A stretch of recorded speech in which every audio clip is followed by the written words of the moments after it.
Good morning, YouTube. Spider G back here this morning and Sunday for y'all. Just picked this Vosteed Parallel off of blade bench, and man, this thing is thin.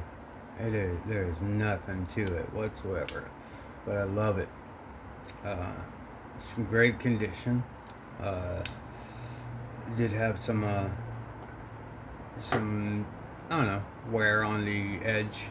I'm currently sharpening it to where I like it. I'm not trying to put a big bevel on it because that is a horrific plunge grind. Excuse me. So I'm just trying to, I don't need to lay it back whatsoever. The geometry of this knife is going to do a lot of the work. But if I can keep it like at a 1918 or whatever this is, it is 154, so I should have some edge retention there, and it's not gonna be, it's a slicer. Yesterday I had to break down a bunch of huge thick boxes that were like this, and I took my Vosteed PE3 to it, and this handled the entire thing, but by the time I was done, I was able to hone it back up and be okay. There was like a couple chips from here, just from kind of getting all the way down and hitting the edge. Got that out this morning, so it's nice and back to so I'm trying to use these before I use my 20 CV version, which is hollow grind. I really like the ergonomics on this, on how I can do detail cuts. It'll do big jobs, and it's great. But I do have the Benchmade Narrows here, and man, I thought that was narrow. And it is, for all intents and purposes. The Benchmade Narrows is a narrow knife, but for what you get, the thickness behind the blade is much thicker. The way they do this access lock is they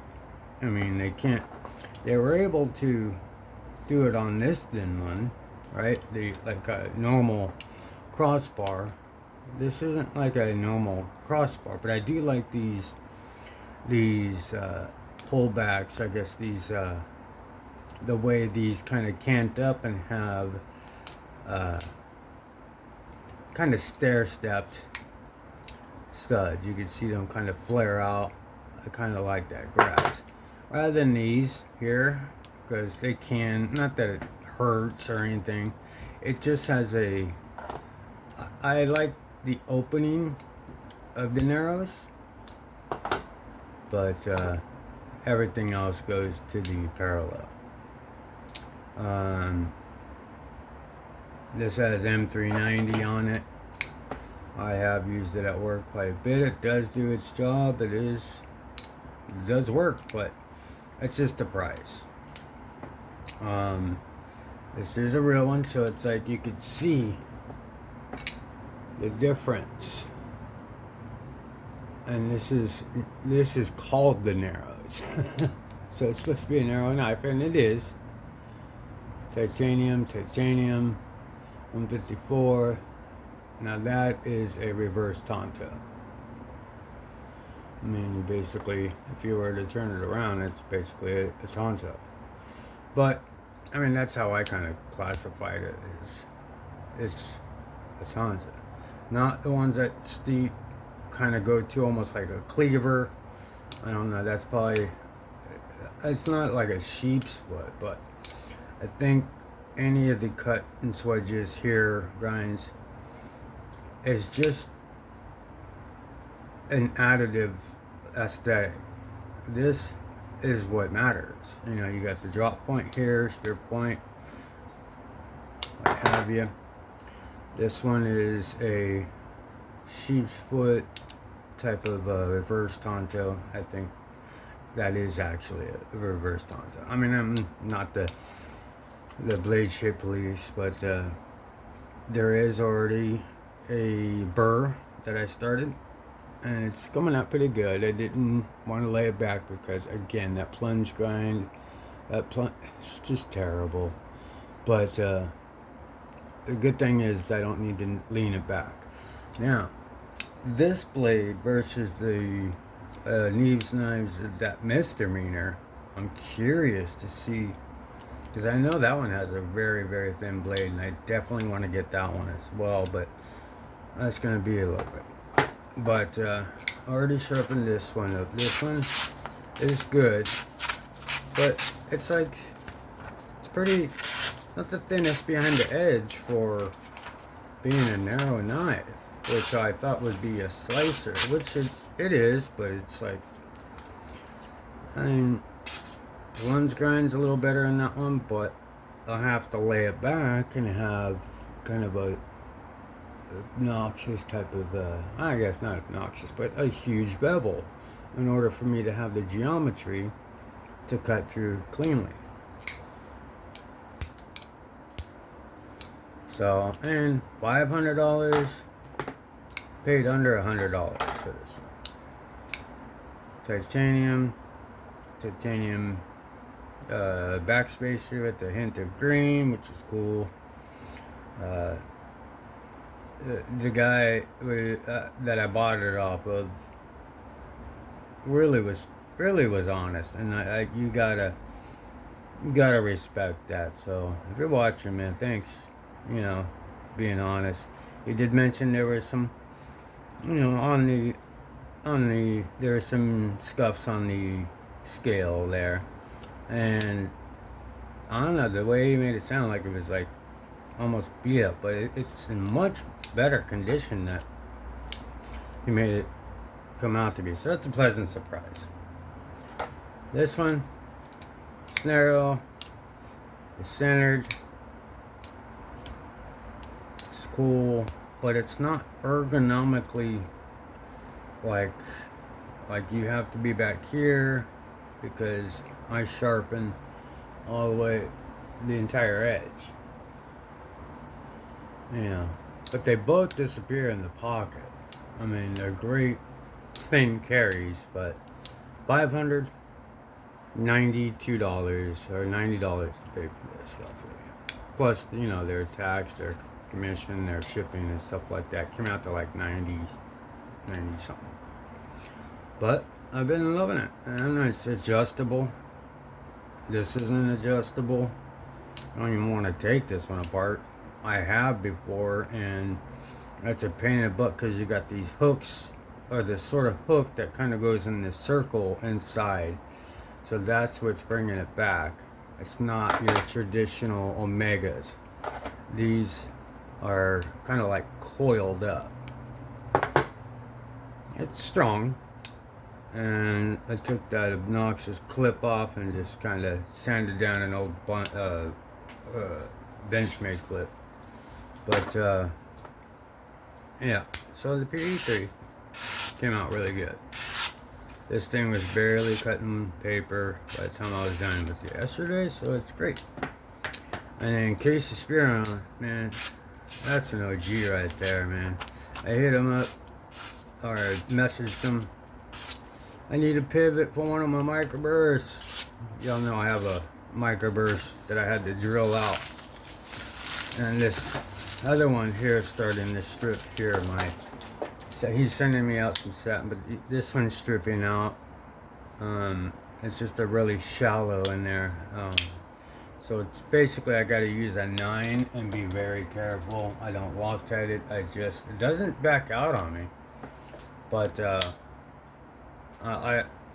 he was nice enough to send me out a whole hardware thing, which thank you very much, Casey. I know you're not watching this, but if it happened to you, thank you very much.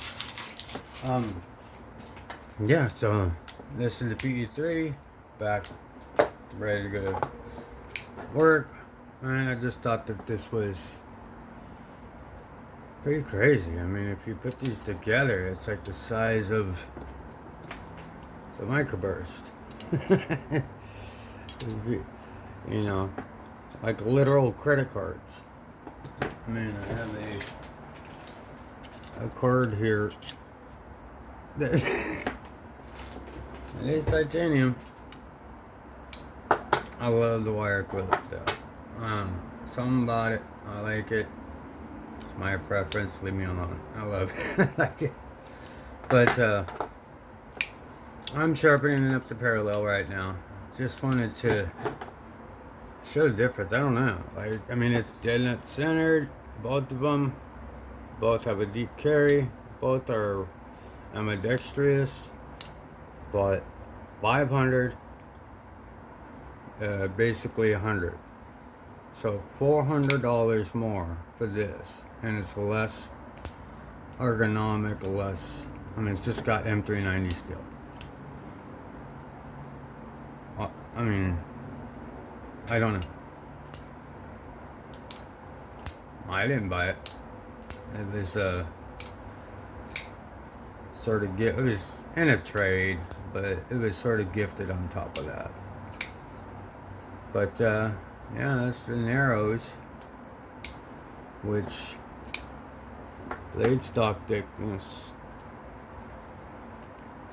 incredibly.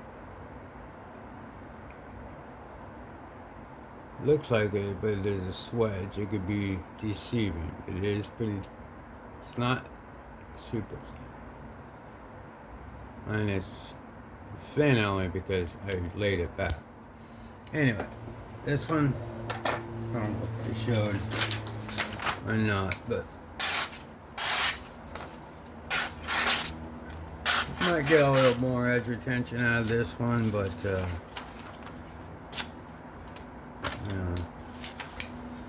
it's just I like to choke up, you know. I like to. I'm not sitting there bearing down on wood all day. I'm kind of doing detail cuts. Push cuts as well, but you know, a puncture task. I'm cutting into trash, like 55-gallon trash cans with that hard plastic. So you gotta work with what you got out there. So I can't, you know, this has a sturdy enough tip to do that. I'm not gonna even try to do that with this thing. This is just pure slicing. And it's almost kind of like a gimmick in a way. I mean, but it does do the job as a full-size knife. I mean, this is right at 3 inches. It's got a nice little touch of everything to it. You just take these off. It's not the clutch system, but it's pretty close. It's on its strongest setting, which I'm all for a detent or stout detent. And this one's okay.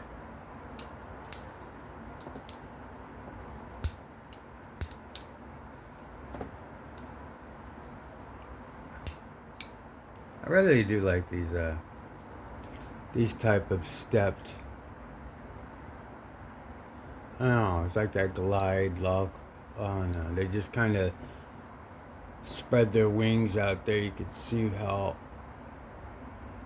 these kind of whip out, like, you know, these are just a standard. These are cool, but it'd be nice to have these on this, you know what I mean? Just a comfortable layback, and then these don't have to protrude so much because you got the step part, which only the end of it is sticking out, and then you grab it with that sharp jimping and it'll come down. So that way it's not protruding so much. It's actually kind of going with the lines of the knife when you have these type of pullbacks on your crossbar.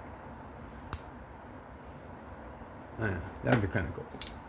But in any case, I do have a burr on this side.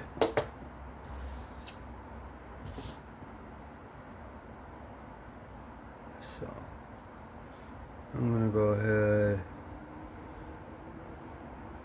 and just kind of show what I've been doing.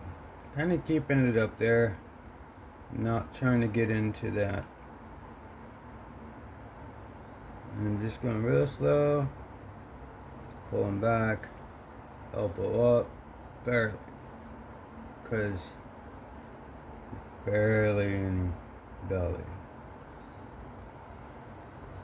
Just kind of lift your arm up at the end, and there you go. You got your tip. Careful.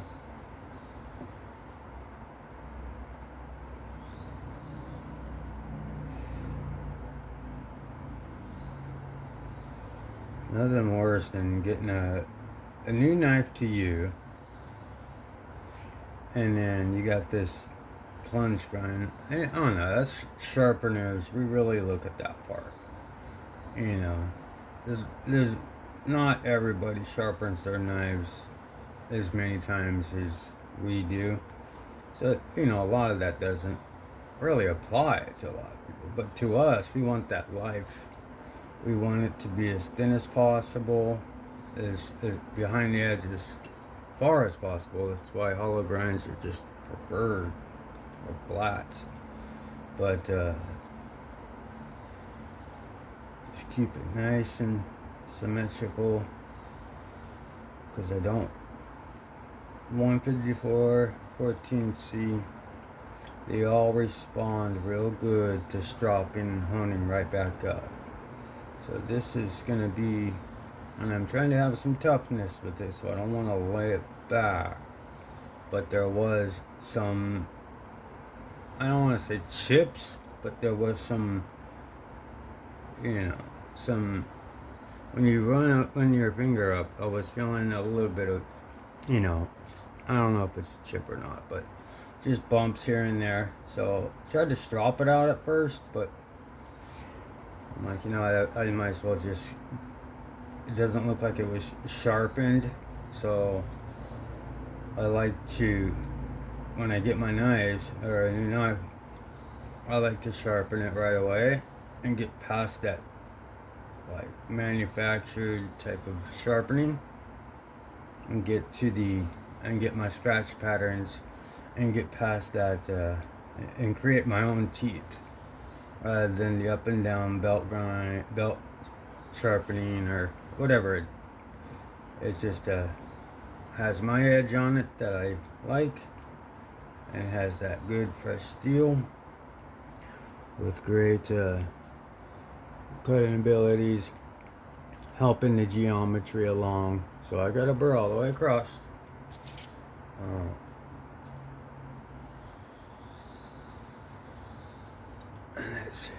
Yep. So apply that heat treat. One pass. That was good. Okay. So we're gonna keep my angle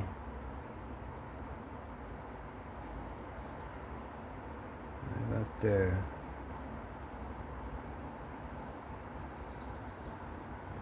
And as I pull back, I'll leave it right there. I gotta kind of come into an angle, but I'm not lifting because I do not want to go up into my blade. But I do have to put a little bit of pressure to get this going.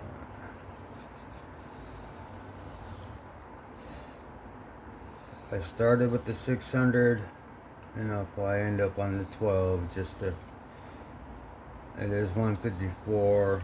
The only reason why we go to the 12 is to clean up the bevel and apex. But as far as sharpening everything, it's one stone at 600 on a 154. Keeping the angle a little bit higher, anywhere from 18 to 20. The thinness of this, the geometry of this knife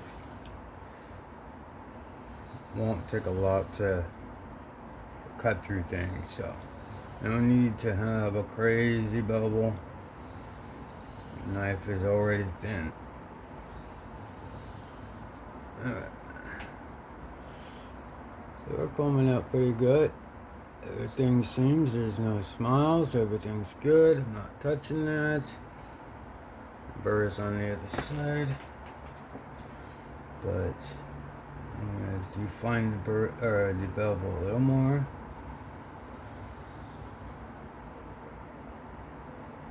If you feel yourself come out of your angle, just stop and then just restart. You don't have to go this slow. I'm just trying to.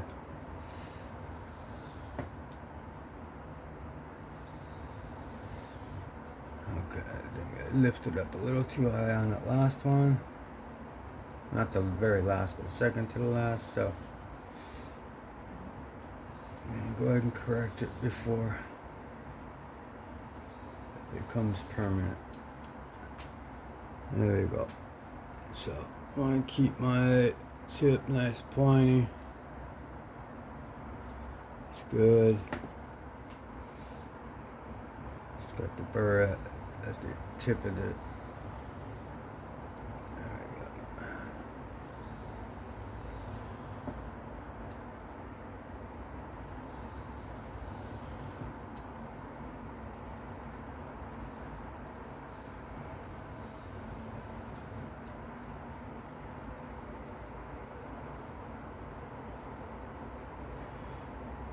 Yeah, that looks good.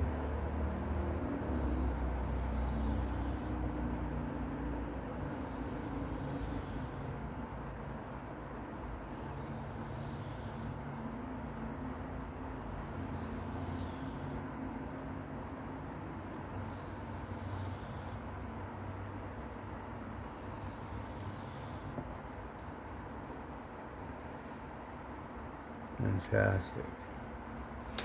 Where we at? 20 minutes. Alright. So, you guys see what I'm doing? I'm just trying to put a nice sharp edge on this already thin knife.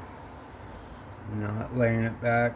Basically just trying to follow the original grind, maybe a little bit back. I'm sure it's like 22 or something like that. So this might be like a 20, 19. I don't know. It's not very big. It's on a thin knife. You're not really sure because it's so thin. I don't know what I was trying to say there. It's kind of novelty at the same time, but it's a gimmicky knife that is an actual knife that is functional. It's got the materials and outperforms the Narrows by a large margin, and I prefer it over the Narrows. Vosteed is just killing it with their knives right now. There's so many that I want to get that I haven't been purchasing. But like the Martin, the Porcupine, the Wombat, all these top liners. Like, tried to get rid of a lot of my button locks. I'll go ahead and flip this over. Perfect. I don't want any tear outs on this little of a blade, so I'm gonna jump. Okay.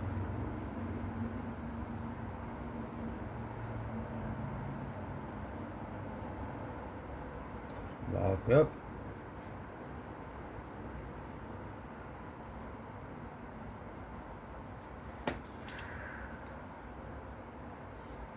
Man, I gotta be real on a kitchen knife or bigger blade stock.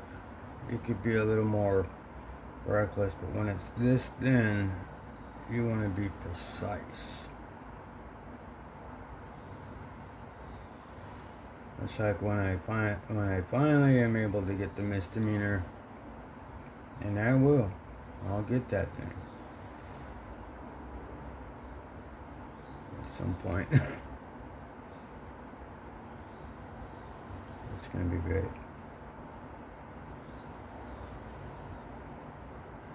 Because like I said, a lot of my tasks have to do with slicing or really kind of puncture through hard plastics, rubbers, fiberglass. There's just a lot of like unorthodox things. So you want to have a strong tip and a slicey blade.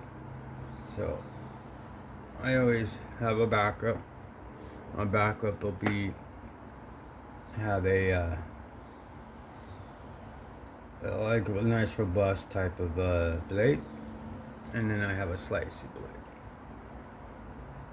Okay, so this sharpening is pretty much done at this point.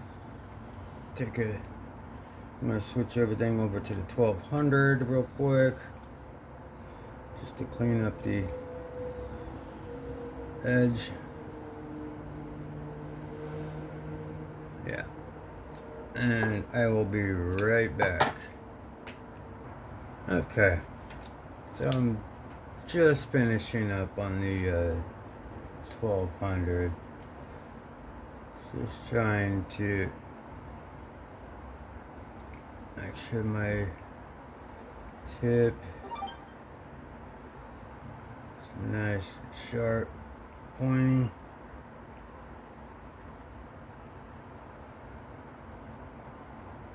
Barely any lifting. That looks good. Yeah. Don't want to spend a lot of time on the 12. I'm just sort of refining. Because I'm not going to do the diamond emulsion progression. I'm just going to do 1 micron and half micron. The burr is not stubborn. It should pop right off. It's already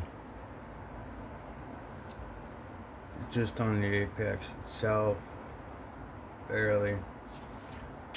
Does cut through right off the stone.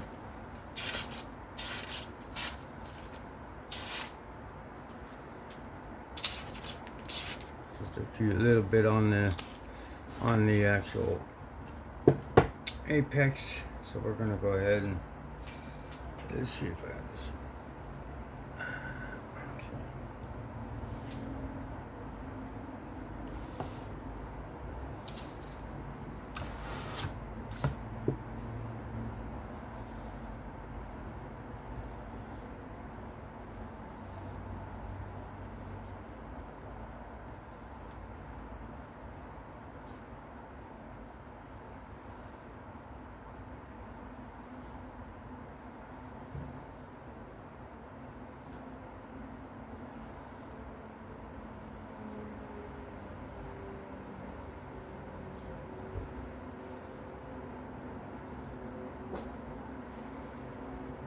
Lay it back.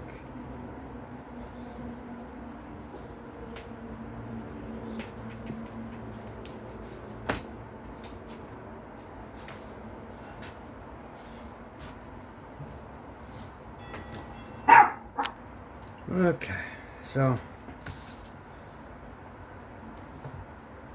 sorry about that. We had somebody come to the door. My dog likes to bark. I tried to edit or pause it before she started barking. I apologize. Alright, so I'm laying it real back. Laying it back real far here. And just staying in my angle, my existing angle. This is 1 micron.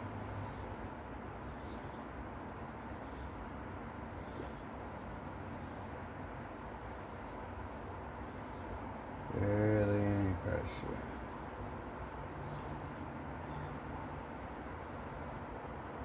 Oh wow, oh wow. Yeah. Some knives are slick and you could still kind of run it, you know, but it'll cut. This one here, I could feel it sticking. If I was to run my fingers across this, I would be cut open super quick. So it's really a good feeling when you can do that by hand. Just a great feeling. It's therapeutic. Love it. Turn this very slicey knife into a more slicey knife without compromising the bevel or the plunge grind or their lack of. But it's alright. It's just the one, and it's got bite like crazy. And the geometry alone is just gonna be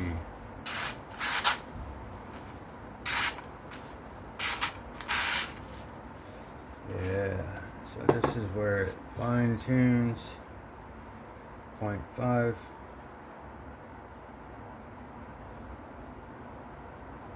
0.5 is becoming quickly my favorite.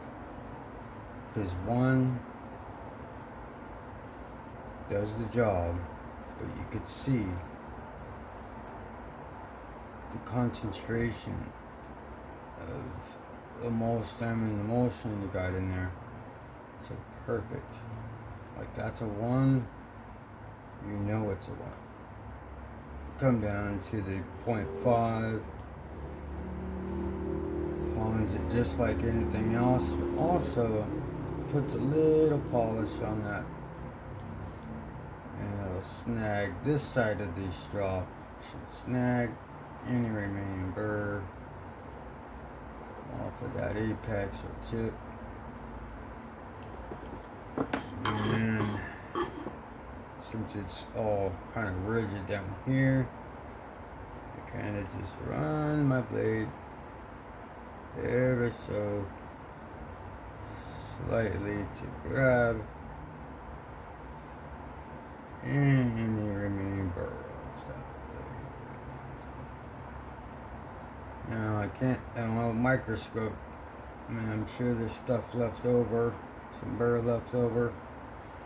I'm not highly skilled like knees or outdoors, but I'm getting there.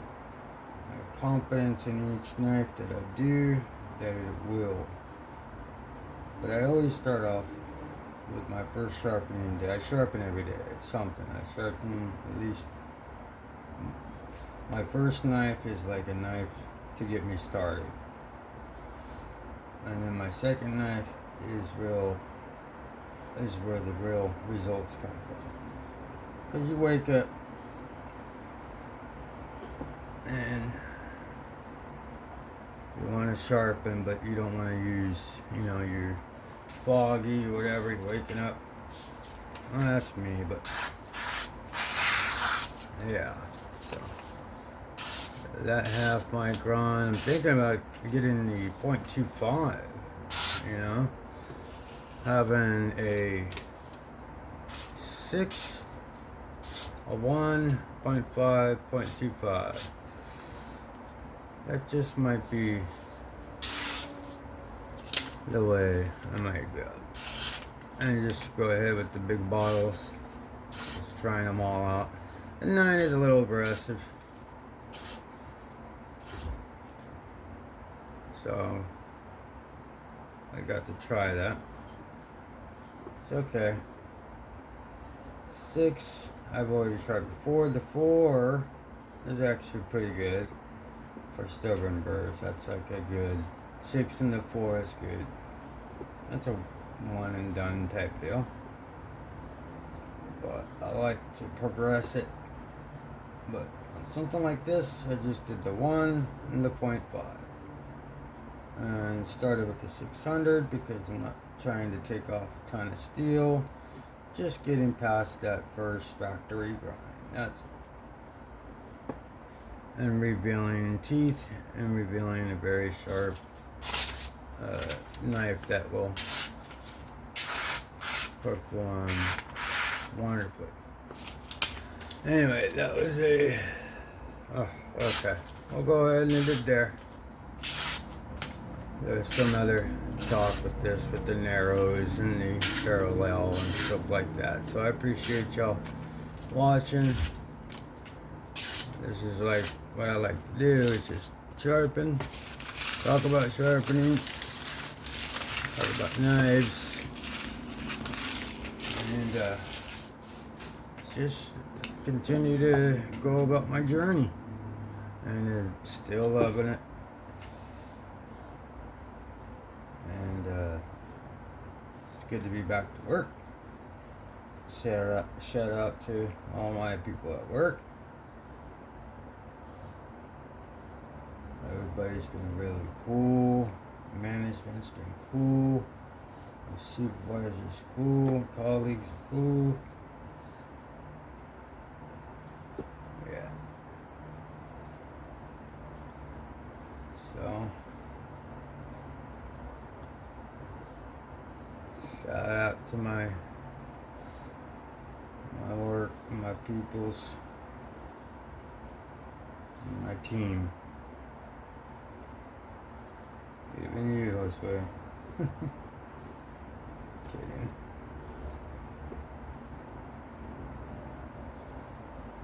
Alright, so that was pretty good. I'll go ahead and end it there. And geometry alone, but you can see I got some teeth in there. I'll go ahead and end it right there. Found this interesting, like to comment, be great. But have fun, be safe. I'll catch y'all in the next one. I'm out of here. Peace.